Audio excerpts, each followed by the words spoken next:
secant x I can write as 1 by cos square x. So 1 by cos square x into cosecant square x is sin square x. 1 by sin x cosecant x. So this is.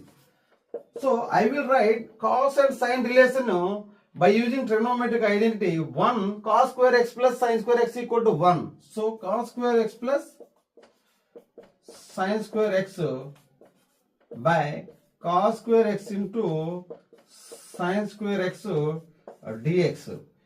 I will split a b two parts into two parts. So cos square x by cos square x into sin square x dx plus integral sin square x by cos square x into sin square x dx.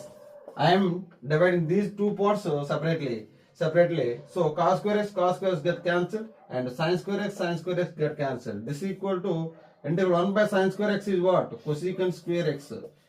Cosecant square x dx plus integral 1 by cos square x is what? Integral secant square x dx. This is integral cosecant square x equal to what? Minus cot x minus cot x. Integral secant square x tan x. Again put c at constant.